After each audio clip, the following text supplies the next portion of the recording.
so much for joining us. 1 Million Cups, Kansas City.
This is a free event. We're all volunteers. Everybody does this out of the goodness of their heart.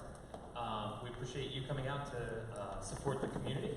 And if you haven't been here before, what we do is we have two presenters typically. They'll present for 6 minutes on their business, and then we'll have a little panel over here. We'll ask them some questions, and then the audience will be able to get up and ask questions as well. We're here as a support organization. We're helping to get visibility for them, and also to help along with their business model. So thank you for showing up. You are all volunteers as our audience, and we appreciate you being here. So let's see. In the house this morning, we have Smithton High School. Yeah? Yes? Give it up for them. Not awake this morning like myself. Right? That's why it's 1 million cups. So be sure, in the interest of visibility, we have a 1 Million Cups app. Be sure to download, log in. You can provide feedback to your presenters. You can look at next week's presenters. Also, we'll be tweeting on social media, Instagram. Again, we're trying to get visibility for these companies, so please be out there and helping to support them. And then our panelists today is going to be Jack Harwell and Kyle Johnson. Jack, you want to tell us a little bit about yourself? My name is Jack Harwell. I'm with the Kansas SBDC Small Business Development Center. And what we do is we help small businesses start and grow. Thank you. And Kyle Johnson is actually Kyle Smith. I can't get his last name right, so that's kind of funny. Good morning, everyone. Yeah, my middle initial is J, so I see what's happening there. Let's wake up a little bit. Good morning, 1 Million Cups. Good morning. Good morning. I'm so excited to be here. I've been an organizer now for the past 3 years or so, and this is my last 1 Million Cups. But I will save my goodbyes until the end, and we will have a very special 1 Million Cups. So thank you so much for joining us. All right, then let's put it together for Lelex Prime, and I'm going to let him tell you about his business. Here's Brendan.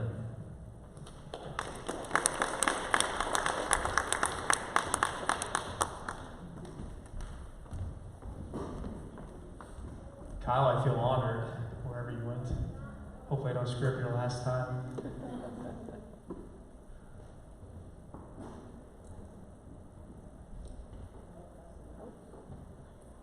I've used KCSourcelink in the past.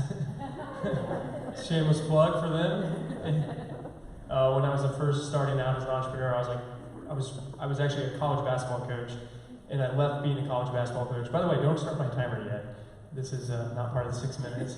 But I left being a college basketball coach, and I literally had no idea what I was doing. And the first organization I went to was KCSourcelink, and they totally took me under their wing, and I took this starry-eyed, no clue what I was doing kid, and it really helped me out along the way. A lot of what I do today is a lot of things I learned through them. So okay, now whoever's starting the timer, I'll start it on my own. We'll start the 6 minutes. So, Lelex Prime, Brendan Riley, I'm one of the founders here at Lelex Prime. Two guys also are co-founders with me, and they can't be here today, they're out making money, is Dan Scott. Dan is a serial entrepreneur here in Kansas City. He previously was running Zip KC, so Dan, there's your shameless plug for your zipline park out in Bonner Springs. And Rich is Richard Neal. is Rich's technologies, Rich's methodologies, it's his brains that allow Lelex Prime to make really, really big and bold statements, but actually deliver on them with phenomenal intelligence. It was 10 years ago that Rich basically said that there's all this information that exists. We have social media posts, and we have research publications, and we have blog posts, and we have news articles. And like, how do we make sense of the entire internet to tell us as much as we can about humans and their behavior? And that's what we do. So we uncover, why do humans buy the things they buy? Why do humans behave the way they behave? And why do they make the decisions that they make? And we use artificial intelligence, machine learning, and natural language processing to make this come to life and to give us our insights. And I knew we were on to something big when, I didn't know how to use the clicker. There we go. I was giving a presentation to a Fortune 500 CEO. And I was all excited because he seemed like he was digging it. And at the end of it, he goes, Brendan, I got to be honest with you, man. I just can't accept that this is a real thing.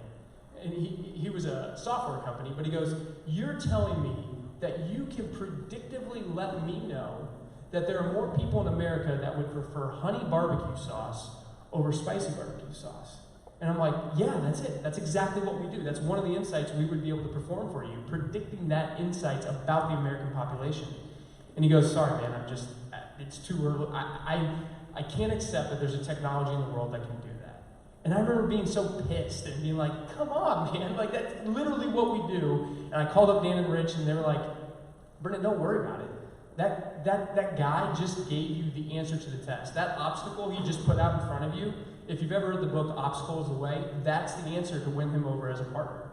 And I remember thinking, So now when I rush through my sales pitch, and I'm like, so what's your objection? Like, tell me what you don't like about it, so then I know how I can win you over as a partner. But the second thing was the level of severity he was assigning to what we were claiming we said we could do. He was like, listen, if you guys really can do what you say you can do, you are going to change the world. And that's stuck with me ever since. And it kind of makes sense. We're decoding how humans make decisions. There's a lot of positive ramifications that can come from that. So we're young. Can you hit the slide? We're young, and we're not changing the world yet. We're less than a year old, but we are working with 14 Fortune 500 companies. And the reason is they have fantastic what, when, and how data. So they know what you bought, they know when you bought it, and they know how you got there. You clicked on this ad or you used this coupon, but what they operate near in the dark on is the why. And if you're familiar with this chart, it's Simon Sinek's Start With Why. It's like the holy grail of business intelligence. If you understand why, go ahead and hit it again. If you can understand the why behind humans' behavior, you can understand the job that your product's actually hired to do. You can understand that we don't make decisions based off binary things. It's not just A and B. All of us have experiences. We have high schoolers here, we have young professionals, we have established professionals. All of us have experiences that from when we were little kids on, we're experiencing, and those are framing and those are what we call encoding events throughout our lives. And we have affectation. We have how we want to be perceived by the world. We have how those experiences affected the affectation needs that we have. And you have all of these consumption triggers and needs that go into seemingly innocuous decisions like buying shoes, or someday you guys are going to buy cars and a house. And like, how do you begin to even make sense of all that? Go ahead and hit it again. So what we do is we actually build up, and we use our artificial intelligence and our machine learning and our natural language processing tool sets to comb and organize massive, massive data sets to build out a representative population for our partners. So when we work with our partners, they are actually getting, and in this case, we'll just be simplistic and say the United States, a mere representation of the United States. And it has all that information, the encoding events and the affectation and all these mixed bag of information, along with the daily ingestion of content. We're all exposed via social media and news media and even our favorite websites to different types of content. And that affects how we think and feel today. And so this parallel universe is able, you can start to see that if you're a market research professional, if you're in consumer insights, if you're in growth, sales, or just general marketing, that if you can query any type of question you want or simulate any type of event against that parallel universe, that's some really, really, really powerful information that's gained from that. One more time. So, I think I'm coming up on my 6 minutes. So, there's a lot of, I see high school kids, and I see, there's probably people in the crowd that you guys are entrepreneurs, and you're hustling, and you're starting something. There's probably people here that are, have 100 employees, and you're trying to scale to 200 employees. What I'm up here to say is, more than anything, keep grinding. What I've learned, a buddy of mine said, well, of course you have 14 Fortune 500 companies. You guys are giving people the power of human thought. And I'm like, I wanted to slap him, because I'm like, dude, it has been so hard to get to where we're at right now. The amount of phone calls, I work here at PlexPod, and like the people who are here at PlexPod, they see me like pacing around with my earbuds in on phone calls. I can't tell you how many barbecue sauce conversations we've had to get to where we are now. So more than anything, if you're providing value, if you're making someone's life better, cheaper, or easier, keep grinding, because good things are going to happen. Thanks for letting me tell my story, or our story, and looking forward to making Kansas City proud.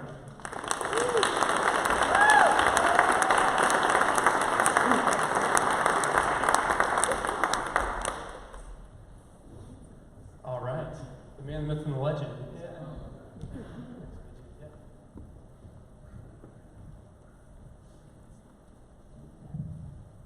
Thank you for your presentation this morning. Thank you. Let's start with the most controversial topic that you brought up. Spicy barbecue sauce is obviously better.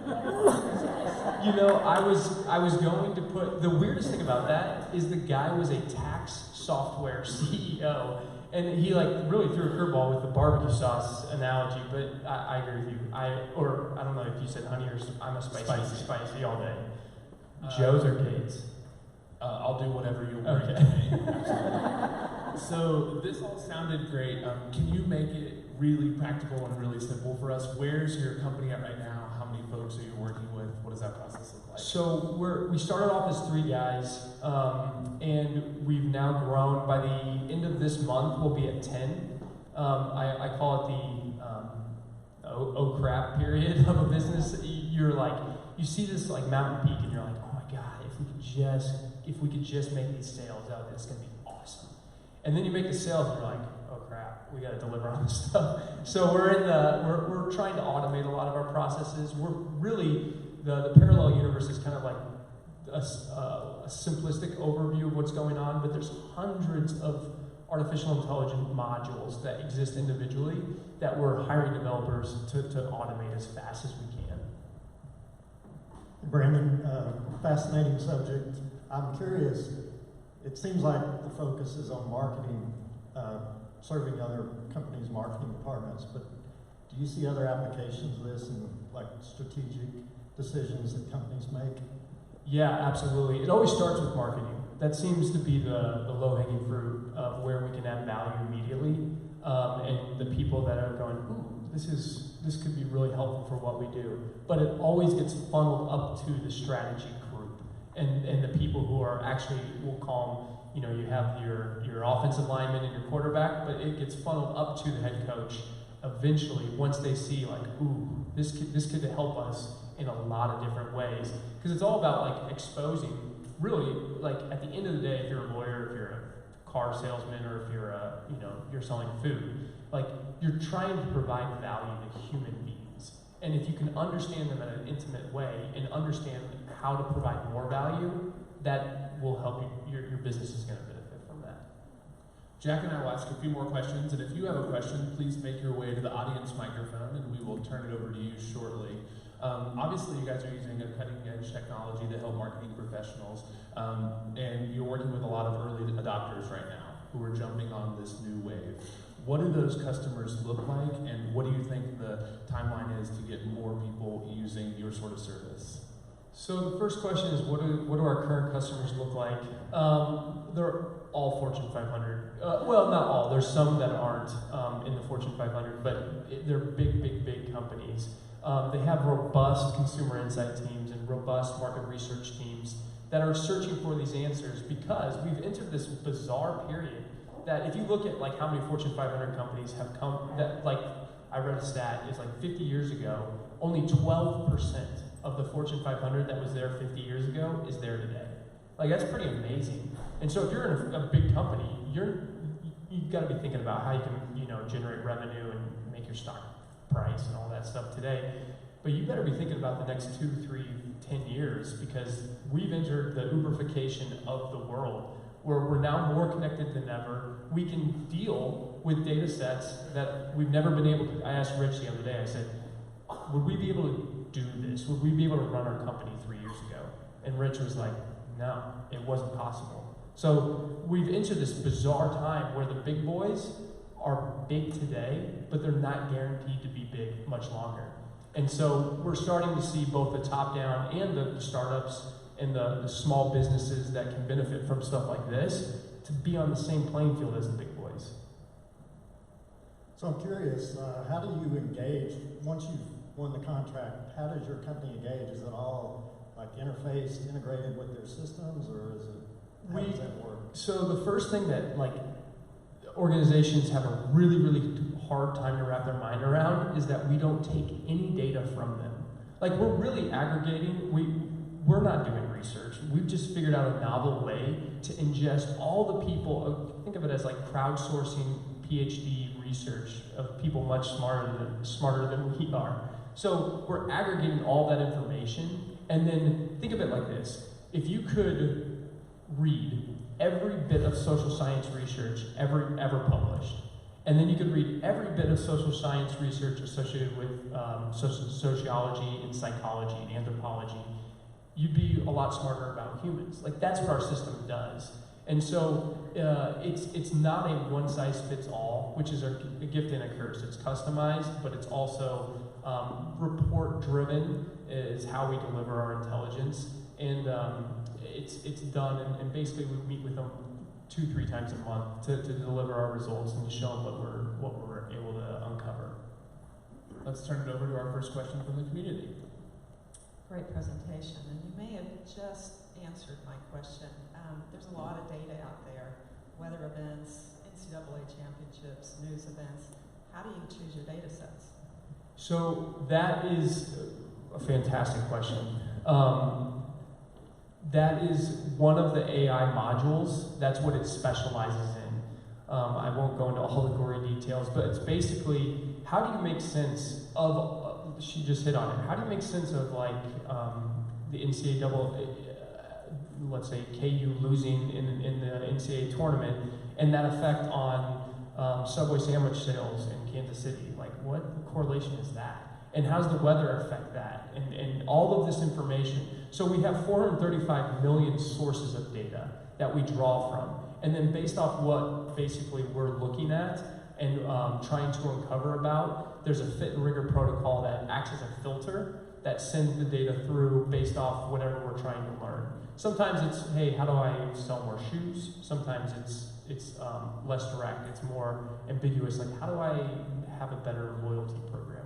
So I call that our gopher system. It goes out, it crawls the web, and ingests information relevant to the conditions that it's been training itself, and that's where the machine learning comes in. It's been training itself on the right information to aggregate. Next question.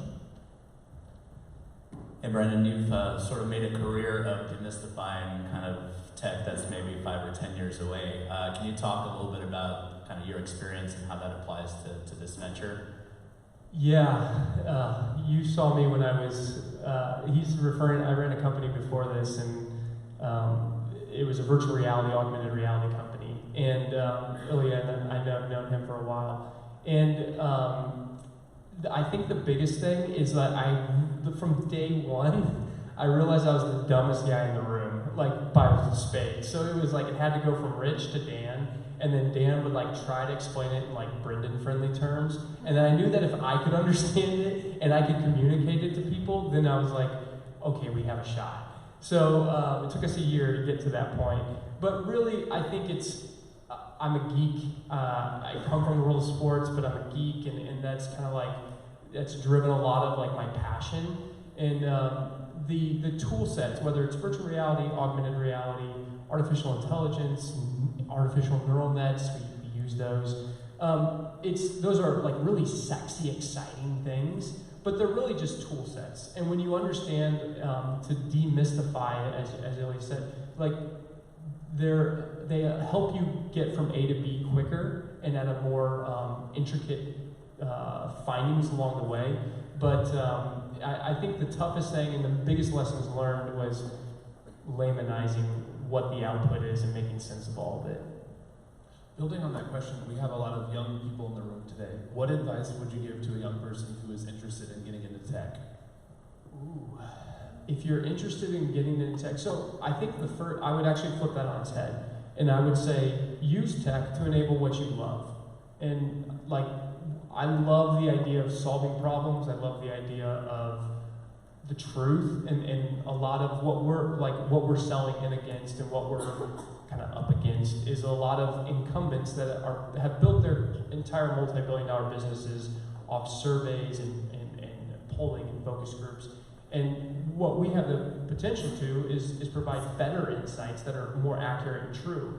And that's like, it's kind of weird to say, I don't know, I love the truth. But like, that's something that like gets me out of bed and gets me really excited. I use technology to build upon that love. And I see ramifications of what we're doing beyond helping people sell stuff. There's a lot of things that can come from understanding human behavior, whether it's how to break down racism, whether it's understanding if people are coming out of jail, like can we do stuff to modify their behavior? I mean, there's a lot of things that if you understand and decode why the behavior is, that's where our team's passion is. We just happen to use tech to make it happen. So I would say, play your skill sets, do what you love, and then technology is going to happen whether you're in it or not. You are in a world that's fast and becoming more and more connected. So focus on what you love, and then figure out how to use technology to make someone's life better, cheaper, or easier. What learnings have you guys gleaned that the small marketing professionals who don't work for Fortune 500 companies can start applying today? So the biggest thing I would say is, this isn't going to be popular, there's no excuses anymore. Like, literally the same tool sets, I've seen it, I've now seen it, the same tool sets that the big boys are using, you have access to. So roll up your sleeves and get your hands dirty with whether it's, if you're marketing and you're using, social media to reach people, there's so many things that you can cheaply test, try, see if it works, see if it doesn't, and then scale if it is working. So I would say, be honest with yourself, and we live in a really exciting time, and just because you're small does not mean you can't be mighty. And our final question, what can we as a community do to help you? So no one knows, aside from Fortune 5, we have a couple others that we're working with too, but no one knows who Lelex Prime is. We're here in Kansas City, all of our team is here in Kansas City, and I think 1 million cups, you guys published a video after this event.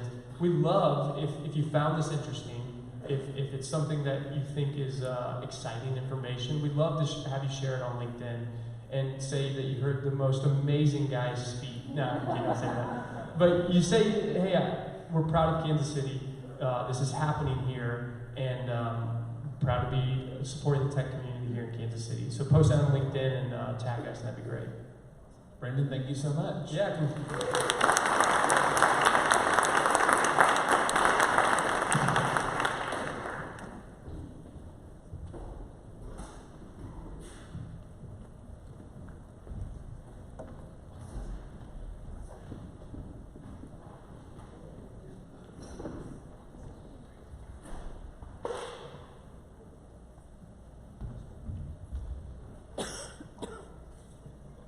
All right, thanks again for that presentation. We're going to watch a short video from our friends at Startland News.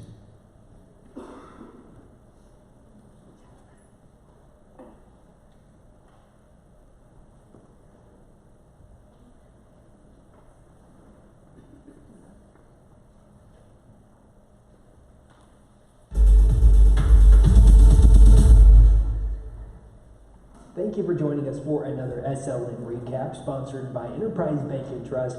I'm Startland News reporter Austin Barnes. Here are today's headlines. Determination Incorporated adding a new partner to its founding team, helping shine a light on the impact the Prison to Founder nonprofit could have, says founder Kyle Smith.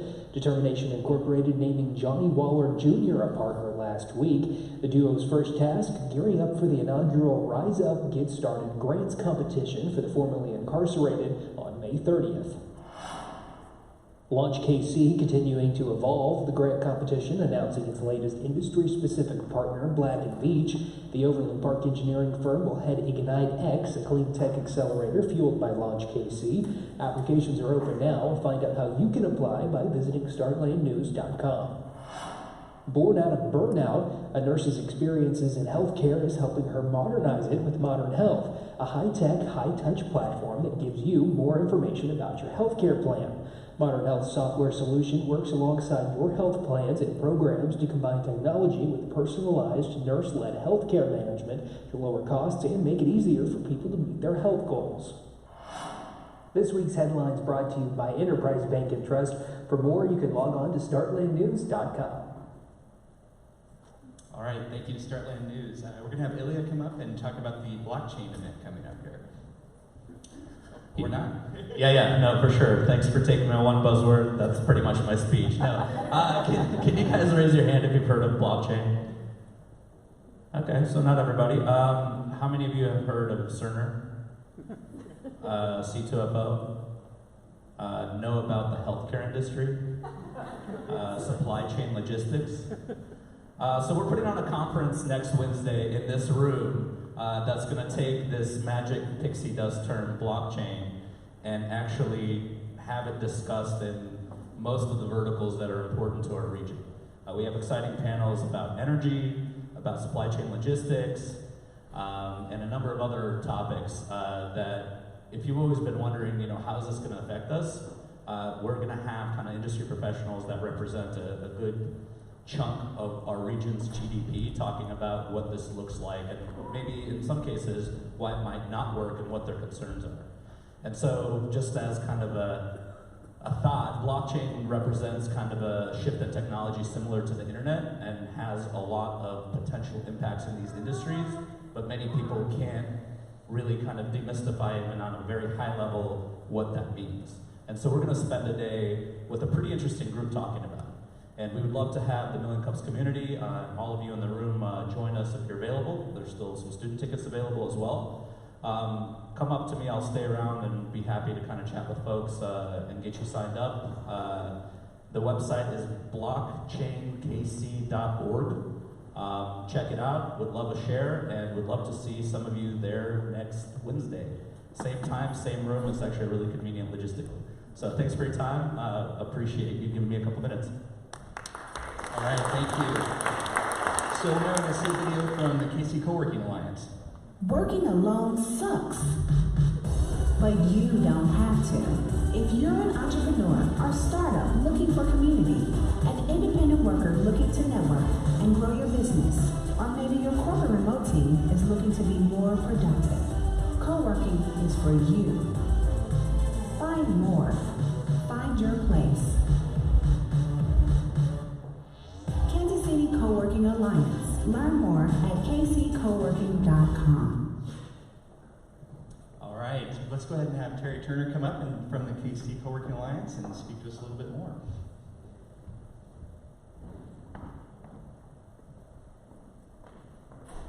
So you just saw the premiere showing of the KC Co-working Alliance commercial.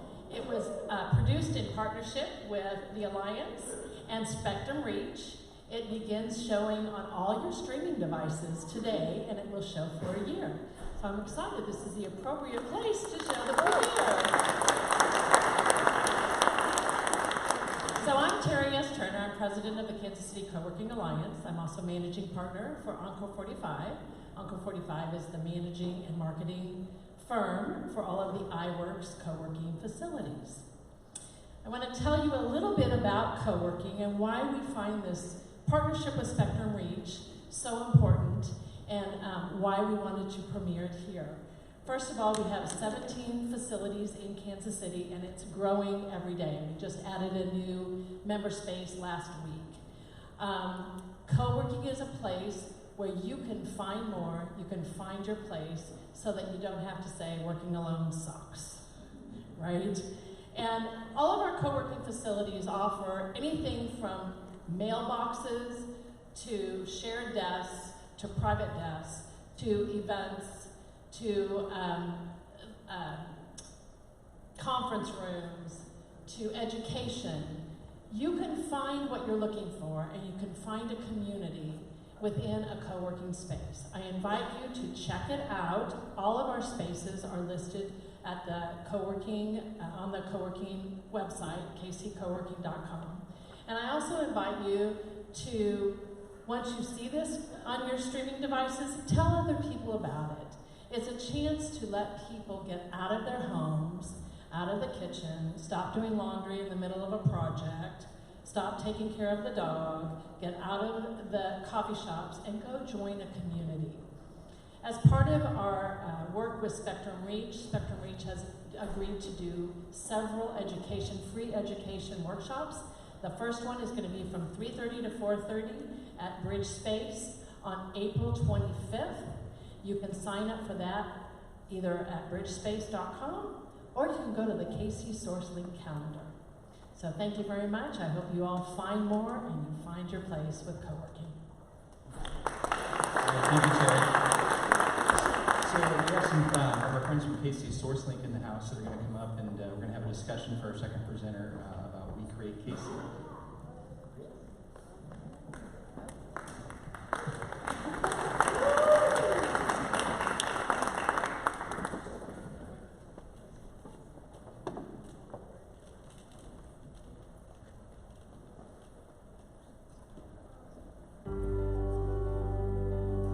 Entrepreneurship is so powerful in this day and age. None of us can become entrepreneurs alone. Entrepreneurs can't live without courage, Grit, people, support, work ethic, resources. I say with excitement that Kansas City is hands down one of the best entrepreneurial startup markets in the country, especially when it comes to resources. I give a huge shout out to KCSourcelink because they're like a one-stop shop. Without the help of the people along the way and the resources along the way on the resource rail, I think we would be less confident. We are confident that we have the right idea, the right people, the right business plan, the right operating agreement, the right income to debt ratio, all those things. And it gives us confidence to make decisions to move us forward. We've grown from 38,000 that first year to over 38 million. I tell people this business, it was never started just by me. There's been a multitude of people that I can thank. KCSourcelink is an incredible organization that helps link businesses to whatever they need. PTAC, the Procurement Technical Assistance Center, the SBA, the Hispanic Chamber of Commerce, the Block School, First Step Fund, Kaufman Foundation, 1 Million Cups, WatchMC, SCORE, Power of the Chamber, ECJC. I want to give a shout out to Digital Sandbox. I think we're seeing a lot more funding and activity in Kansas City, to help small tech businesses grow. This idea that you have to be in Silicon Valley is no longer true. I reached out to KCSourcelink because I was in the process of opening the bar, and I needed resources to do that. I needed a business plan. I believe wholeheartedly that Kansas City is one of the best places in the world to live, work, play, and dream. We are rooted in iconic entrepreneurs, Kaufman, Stowers, Block. It is this beautiful convergence of work ethic, intelligence, and dreams. We celebrate entrepreneurship here in a way that I think is probably lost in other cities. It really is the mecca of entrepreneurship. We have all the whistles and bells here. It takes very special people to be able to put everything on the line. Most of us will never make it big money, but it's not always about the money. It's about what fulfills us. It's about being able to make a difference, being able to build relationships. I want to leave a legacy for my grandchildren. I want them to be inspired by entrepreneurship and know that they can create whatever it is that they want to do and whatever their heart desires that they can do it. I have a desire to just make the world better. It's not redefining Kansas City, it's reestablishing that this is who we are. We're an entrepreneurial community, and we're cowboys and dreamers and all the things that make that journey possible. So success is more than money. It's about giving back. It's about helping people. It's about making a difference. That's what entrepreneurship truly is. My name is Joe Vasquez, and I am an entrepreneur. My name is Gigi Jones, and I am a creator. My name is Nick Wardbach, and I'm a maker. My name is Philip Hickman, and I'm an innovative leader. I'm Andy Kallenbach, and I'm just a computer nerd. My name is Jeff Rohr, and I'm a builder. I'm Cece Rojas, and I love Kansas City. I am Katina Taylor, and I am a dreamer. I'm Marquita Miller, and I am a faithpreneur. I am Reggie Gray, and I am one passionate brother. My name is Kyle J. Smith, and I am a believer. My name is Matt Connon, and I am a huge Kansas City fan.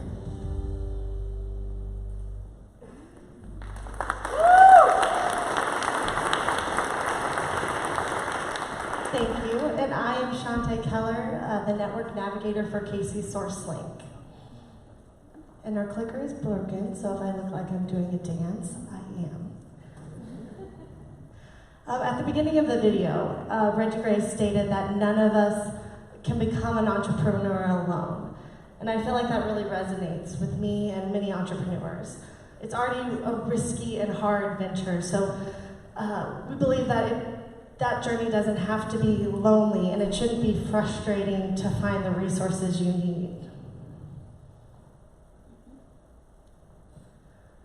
We all know that the success of an entrepreneur depends on the community that they build. The community that they build will consist of their first customers, cheerleaders, companions, network, and even investors at some point. And these connections are really where they are going to get their help, their network, as I stated before. And just like this connection that you all are making today here at 1 Million Cups, this connection can lead you places. You may meet someone that wants to go into your venture with you. But as I stated, 1 Million Cups is only one of our resource partners in a network of over 240. These resource partners are people that and organizations that provide service to entrepreneurs at little to no cost. So yes, there are 240 resources in your own community providing support at little to no cost. We are a free service, so if you need us, we're here. And as the network navigator for KCSourcelink, my job and responsibility and pleasure, I think, is to possess a rich understanding of these resources so that you don't have to. So when you come to me, I can provide the support you need by connecting you to the resource most suited to your need.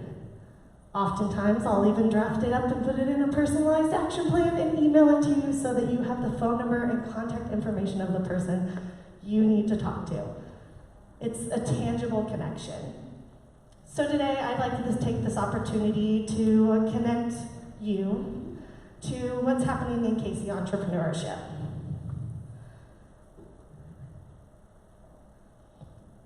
Every business has a why. In fact, that video showed you many of the whys of the entrepreneurs in the community already.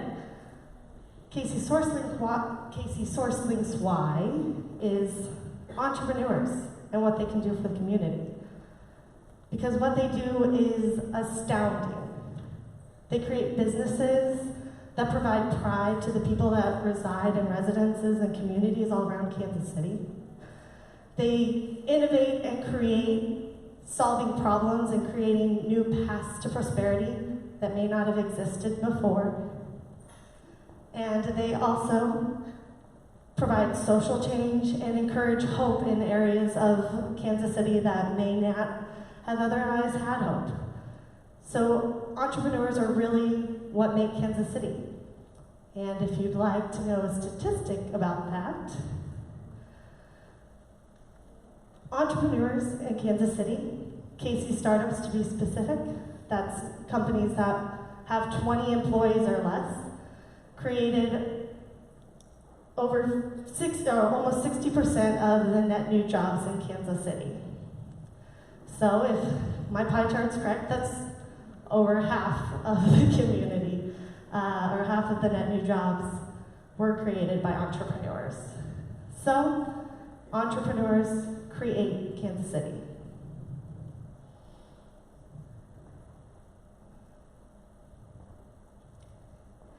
And KCSourcelink, you may wonder where this number comes from. KCSourcelink not only reaches out to entrepreneurs to help them start and grow their business, we also track their progress. Yes, that's where the numbers come from. We see how many startups are created in the community and the jobs they create and the wages they pay. We track innovations that are happening right here in Kansas City, and we even keep track of the number and amount of equity that's invested in the community. And what's nice about that is we do that for you, so you can keep that information to yourself, because we will share it to you. In fact, you can find the numbers of all the data we have collected at wecreatekc.com. Or some of you may be setting on a report right now. We had put those in your seat along with a resource rail. Those resource rails will show you all of those resources in the community as well. CC is correct. We do celebrate entrepreneurship here in Kansas City. Kansas City takes pride in the things we create. And the KCSourcelink team and their media partners take pride in highlighting and educating entrepreneurs in the community. Circling around them to create content that will answer frequently asked questions or provide industry updates. We even take the time to highlight entrepreneurs in content that's uplifting. In fact, Gigi from Zafar was one of our entrepreneurs in action, and if you haven't caught that yet, you really should. It's a great story. And that's not all we celebrate, and not the only way we celebrate.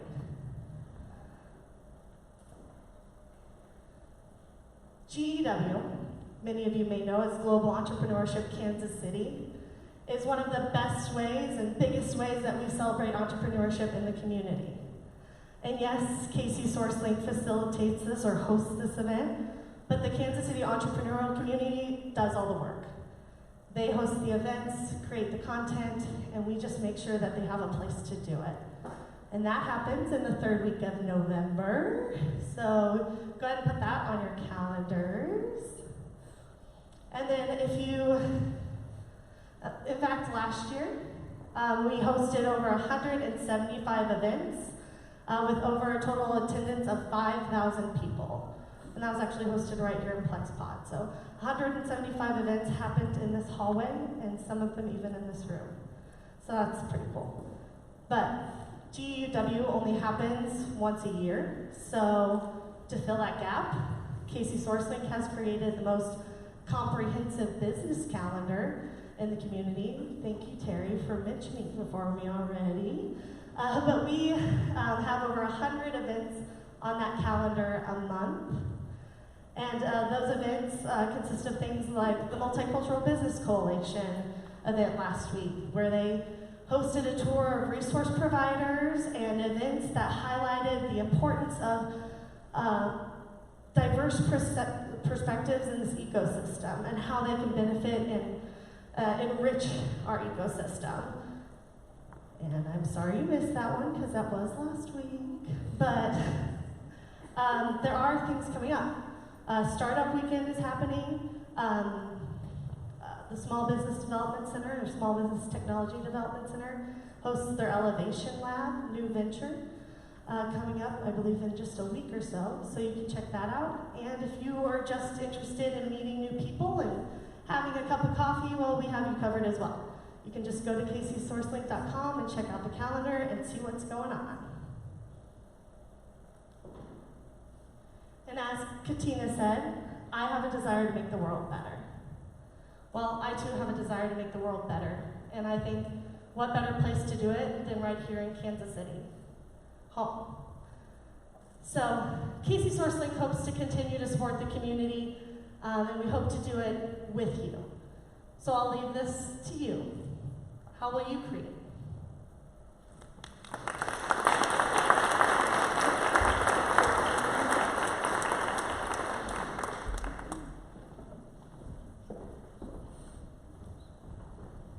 As our panel joins us, I'll give you guys a little bit of context. I'm so excited to be spending my last 1 million cups with KCSourcelink and highlighting everything that's going on in Kansas City's entrepreneurial community.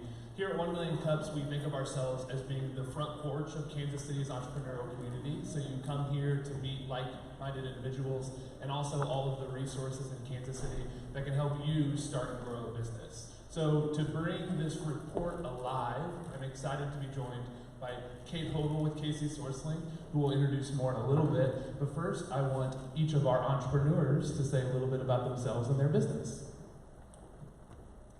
My name's Johanna Miller, and I grew up here in Kansas City. I got connected with KCSourcelink several years ago when one of my neighbors mentioned that she was going to go to one of their classes, and she invited me to come along. And it was a class working on the ideas behind starting a business. And I didn't even know if I wanted to start a business, but I ended up going through a couple of different avenues and finally started my business that I run now, Potion Yarns. I hand dye yarn and fiber, and I sell it online to artists and crafters so that they can take it and create new works of art through knitting, crochet, mixed media, fiber arts of various types. I also travel around to different industry shows like yarn festivals and shows and sell in person, but my business is mostly online. You can give a hand. I found out about KCSourcelink on the back end. My name is Claude Harris. I'm the founder of a company called education technology company called College Coaching Network. So we actually came through Digital Sandbox, and we won a grant through Digital Sandbox. We created a virtual scholarship app that basically is kind of like an online guidance counselor. We provide 24/7 access to chat support with our students, and then we also have video training. Our goal, straight up, is just to help people not have student loans. Anybody in here like student loans? Let me see your hands up. Great. So we have potential customers. That's good. So that's what we do.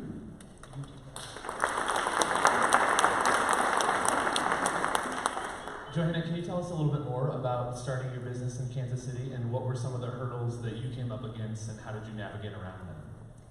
So when I very first had the idea and was in the class with KCSourcelink, I thought I wanted to open a yarn store and just sell other people's yarn. Brick and mortar little shop, it just sounded like a fun idea. I had been a knitter for many years and just thought it would be a really cool thing because I noticed that in the downtown and midtown area, all of the yarn stores that we used to have had gone out of business or had moved out to the suburbs or to another state. And so you'd have to drive pretty far to find one in our area. And so I really wanted to help bring more businesses back into the downtown core where I live. And so that was my original idea. But going through the class, I discovered a lot of obstacles I came up against, mostly that I was working as a hairstylist full-time, and I didn't have the money to hire other people to help me staff it, and I didn't have the time, and I really wasn't in a good place in my life to just devote all of the resources I would need to running a brick and mortar store. So for a little while, my idea just kind of died, and I let it just kind of go underground and just focused on my hair business. But it kept percolating, and through a series of different events, I started hand dyeing yarn and really found that I had a skill and a love for it. And I very quickly jumped into how can I make this a business without having to quit my job and risk my entire life and my house that I just bought and everything else if this goes under. And the obvious answer to me was online sales. And so I did have a few struggles. The first one being I never went to college. I went to hair school and got my licensing, and I'd been working as a hairstylist for over 10 years at that point. And while I enjoyed it, I didn't have a lot of training in business at all. They give you like one tiny little class in hair school, and they tell you to pretend that you're going to open a hair salon, and it's not very helpful. And if you want to do anything other than open a hair salon, it's not at all helpful. And I never thought I would. I never saw myself as a business person or a boss or anything. I just saw myself as an artist and someone who wants to create. I don't want to worry about numbers and all of that stuff.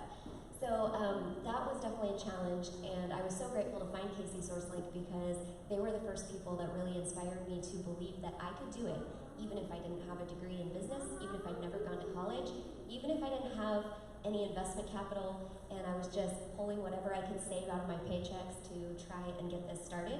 And they really helped me see that I could start very, very small and just scale my business as I was growing. So that was definitely a great help. And one of the things I loved about being in Kansas City especially is we're right in the middle of the country. So traveling to different shows is fairly easy for me because I don't have to go as far. Unfortunately, we don't have a lot of good area shows for yarn and fiber right now. There is one that happens every other year, and there are a few tiny little things. We have a lot of new craft shows that are starting, but not specifically yarn and fiber industry specific, which is what my type of business really needs in order to be profitable. So one of my new ideas is trying to figure out how I can learn how to start an industry show in our area and bring more people from other states into Kansas City and help them see what a great place Kansas City is. I've definitely discovered through just networking in yarn shops and with other knitters and going to events where people are knitting and crocheting in public, I have met so many amazing people and discovered we have an incredibly supportive yarn and fiber community of people who really, really love boosting small businesses. They love to support independent designers. They love to support indie dyers like me. They love to support the yarn shops. And there's just so many people with so much passion, and there's not a lot of things for them to go do. So I really want to help to start creating some of those opportunities and helping people realize that Kansas City is already a super creative place and a really great opportunity, whether you're just wanting to knit and crochet for fun or whether you want to actually start a business. We will be sure and share both of these entrepreneurs' businesses on our social media after, so be sure and check it out. Claude, you mentioned helping people with their student loans. Let's talk. Can you tell us a little bit more about your business, but also what it's like to start and grow a tech startup here in Kansas City? Oh yeah, definitely. So, long story short, I actually went to Hickman Mills High School. So I'm like 46, I'm pretty old, I have teenagers. And so when I graduated from high school, I had you laughing. When I graduated from high school, I was a pretty good basketball player. I had a 3.875 GPA. I took the ACT test one time, only scored 17, which is pretty horrible, right? And they told me I was eligible to play basketball. I was like, I'm not taking it again. I didn't understand, no one from my guidance counselor office actually explained to me the importance of doing well on the test, how to prepare for that test, and how that impacted my financial aid. And so because I didn't get taught that, I actually got a basketball scholarship as a walk-on at Pittsburgh State. But if I'd have prepared better for the ACT, I could have got money academically and athletically. And so the passion kind of started in '92 when I went to college, that, man, I need to actually educate people on this. Because once you start looking and you're signing and you're like thousands of dollars you got to pay back, I'm wondering how in the world am I going to pay these loans back? So for me, it was like, how do I figure it out for myself? As a sophomore, I called home and told my mom that I got everything covered. I got more money from my scholarship from basketball. And I told her I got it. That was a wonderful phone call. I let her know she didn't have to pay anything else anymore. So that was pretty cool. But I wanted to have other people in a position where they didn't have to go through the stress my mom and I went through. So that was the main reason why we came up with it. As far as doing it as a tech company, kind of weird. If you're an entrepreneur, sometimes you got to get out your own way. My biggest problem was I'm an only child, and I love to feel significant. So being here on the stage is great. I love to feel significant, but because I didn't have anybody to play with. But when we're not gonna have a counseling session, I promise.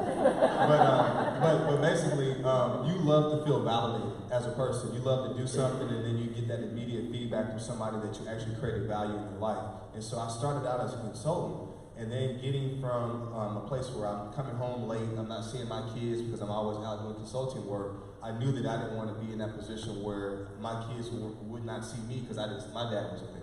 Right? So I had to get to a place where how do I take my intellectual knowledge and put it into technology where someone else could actually take that same roadmap that I knew and I could create that for them.